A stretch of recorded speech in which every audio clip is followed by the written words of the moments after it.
Hi all, അസ്സലാമു അലൈക്കും. Welcome back to my channel. അപ്പം ഇന്ന് ഞാൻ വന്നിട്ടുള്ളത് ചപ്പാത്തി റെസിപ്പിയുമായിട്ടാണ്. കൈകൊണ്ട് കുഴക്കണ്ട, പരത്തണ്ട, വളരെ ഈസി ആയിട്ട് ഉണ്ടാക്കാൻ പറ്റുന്ന ചപ്പാത്തി റെസിപ്പിയാണ്.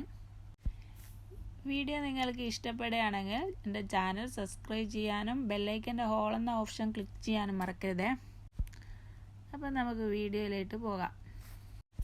ചപ്പാത്തിക്ക് കുഴക്കാൻ ഈസി ആയിട്ട് ഞാൻ ഇവിടെ എടുത്തേക്കുന്നത് ഒരു മിക്സിയുടെ ജാറാണ്. അപ്പം നടുവിലുള്ള ജാറാണ് എടുക്കേണ്ടത്, അധികം വലുതുമല്ല ചെറുതുമല്ലാത്ത. അപ്പം ഞാനിവിടെ 1 ഗ്ലാസ് ആട്ടപ്പൊടി മിക്സിയിലോട്ട് ഇട്ട് കൊടുത്തിട്ടുണ്ട്. ഇത് വീട്ടിൽ നിന്ന് തന്നെ ഗോതമ്പും കഴുകി പൊടിപ്പിച്ചെടുത്ത പൊടിയാണ്. ഇതിലോട്ട് മാക്സിമം 1 ഗ്ലാസ് പൊടിയാണ് കുഴച്ചെടുക്കാൻ പറ്റുള്ളൂ. നിങ്ങൾക്ക് ഇതിൽ കൂടുതൽ വേണമെങ്കിൽ അടുത്ത ട്രിപ്പായിട്ട് കുഴച്ചെടുത്താൽ മതി. ഞാൻ 1 ഗ്ലാസ് പൊടിക്ക് 1/2 ഗ്ലാസ് വെള്ളമാണ് എടുത്തേക്കുന്നത്. ഇനി നമുക്ക് പൊടിക്ക് ആവശ്യമായ ഉപ്പും കൂടി ഇതിൽ ആഡ് ചെയ്ത് കൊടുക്കാം. ഇനി നമുക്കിത് സ്പീഡ് 1-ൽ ഇട്ടിട്ടൊരു 2 മിനിറ്റ് അടിച്ചെടുക്കാം. ഞാനിവിടെ 2 മിനിറ്റോളം അടിച്ചെടുത്തിട്ടുണ്ട്. നമ്മൾ കൈ കൊണ്ട് കുഴക്കുന്നത് പോലെ ഒന്നല്ല, നല്ല സോഫ്റ്റായിട്ട് കിട്ടുന്നുണ്ട്. ഇനി നമുക്ക് ഈ അടിച്ചെടുത്ത മാവ് ഒരു പ്ലേറ്റിലോട്ട് മാറ്റി കൊടുക്കാം. മാവ് നല്ല സോഫ്റ്റായിട്ട് കിട്ടിയിട്ടുണ്ട്.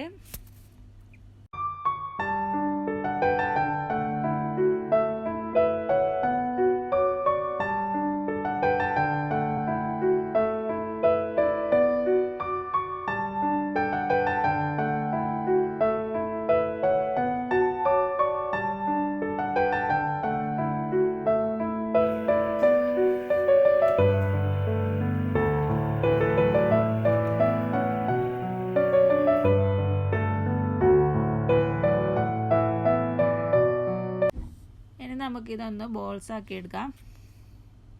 ഈ മിക്സിൻ്റെ ജാറ് ക്ലീൻ ചെയ്യാനുള്ള ടിപ്സ് ഞാൻ പറഞ്ഞു തരാം.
മാവ് ബോൾസാക്കി എടുത്തിട്ടുണ്ട്. ഇനി നമുക്ക് ഈ മിക്സിൻ്റെ ജാറൊന്ന് ക്ലീൻ ചെയ്തെടുക്കാം. ഇതിലോട്ട് കുറച്ച് ഡിഷ് വാഷ് ഒഴിച്ച് കൊടുത്തിട്ട് കുറച്ച് വെള്ളവും കൂടി ഒഴിച്ച് കൊടുത്ത് ഇത് നന്നായിട്ടൊന്ന് അടിച്ചെടുക്കാം. ഏത് ഡിഷ് വാഷാണ് നിങ്ങളെ അടുത്തുള്ളതെന്ന് ചോദിച്ചാൽ അത് ഇതിലോട്ട് ഒഴിച്ച് കൊടുത്ത് ഒന്ന് കറക്കിയെടുത്താൽ മതി. അപ്പം മിക്സീൻ്റെ ജാറ് ഇങ്ങനെ ക്ലീനാക്കാന്ന് അധികം ആക്കും അറിയാവുന്നതായിരിക്കും. അറിയാത്തവരൊന്ന് ചെയ്ത് നോക്കൂ. ഇതാ മിക്സീൻ്റെ ജാറ് നല്ലോണം പെട്ടെന്ന് തന്നെ ക്ലീനായി കിട്ടിയിട്ടുണ്ട്. ഇനി നമുക്ക് ബോൾസാക്കി വെച്ച മാവൊന്ന് മൂടി വെച്ചിട്ട് 5 മിനിറ്റ് കഴിഞ്ഞിട്ടൊന്ന് പ്രസ് ചെയ്തെടുക്കാം. ഞാൻ മാവ് റെസ്റ്റ് ചെയ്യാൻ വെച്ചിട്ട് ഇപ്പോൾ 5 മിനിറ്റായി. ഇനി നമുക്ക് ഇതുപോലത്തെ ഒരു ഫോയിൽ പേപ്പർ എടുത്തിട്ട് കുറച്ച് ആട്ടപ്പൊടി വിതറിക്കൊടുത്തിട്ട് ഇനി നമുക്ക് വേണ്ടത് ഒരു സ്റ്റീൽ പ്ലേറ്റ് ആണ്. ഞാനിതാ ഇവിടെ ഒരു സ്റ്റീൽ പ്ലേറ്റ് പരന്ന എടുത്തിട്ടുണ്ട്.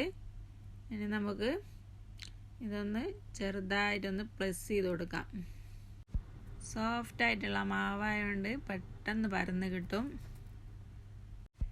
നിങ്ങൾക്ക് വേണമെങ്കിൽ ഫോയിലിൻ്റെ അകത്ത് ആട്ടപ്പൊടി ഇടാതെ കുറച്ച് വെളിച്ചെണ്ണ തടവി കൊടുത്താൽ മതി. നിങ്ങൾക്ക് എത്രത്തോളം റൗണ്ട് കിട്ടണമെന്നുണ്ടെങ്കിൽ ഞാൻ ചെയ്യുന്ന പോലെ ഇങ്ങനെ ഒന്ന് പ്ലസ് ചെയ്യുക, ഒന്ന് തിരിക്കുക. ഇതുപോലെ അപ്പം ഓരോ സൈഡും ഇങ്ങനെ പ്രസ്സാകുമ്പോൾ ശരിക്കും റൗണ്ടിൽ നമുക്ക് കിട്ടും. കണ്ടില്ലേ, നിങ്ങൾക്ക് എത്രത്തോളം വലുപ്പം വേണമെന്ന് നോക്കിയിട്ട് വീണ്ടും വീണ്ടും ചെയ്താൽ മതി. നല്ല റൗണ്ട് ഷേപ്പ് തന്നെ കിട്ടിയിട്ടുണ്ട്. നല്ല സിമ്പിൾ ഐഡിയ ആണ് ഇത്. അപ്പം നമുക്ക് ബാക്കിയും കൂടി ഇതുപോലെ ചെയ്തെടുക്കാം. എല്ലാവരും ഇതുപോലെ ഒന്ന് ട്രൈ ചെയ്ത് നോക്കണം. നല്ല സിമ്പിളായിട്ട് ചെയ്യാൻ പറ്റുന്നതാണ്. അപ്പം ഞാൻ ഇവിടെ മുഴുവനായിട്ടും പ്ലസ് ചെയ്തെടുത്തിട്ടുണ്ട്. ഇനി അടുത്തതായിട്ട് നമുക്കൊരു പാൻ വെച്ച് സ്റ്റൗ ഓൺ ആക്കാം.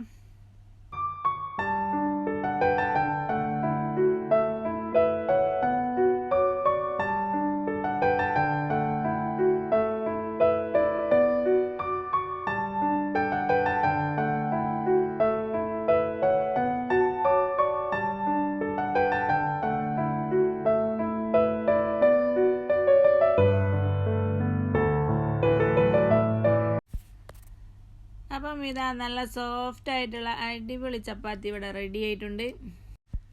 അപ്പോൾ ഈ ചപ്പാത്തി വീഡിയോ നിങ്ങൾക്ക് ഇഷ്ടമെങ്കിൽ ലൈക്ക് ചെയ്യാൻ മറക്കരുത്. നിങ്ങളുടെ ഫ്രണ്ട്സൊക്കെ ഒന്ന് ഷെയർ ചെയ്തും കൊടുക്കാം.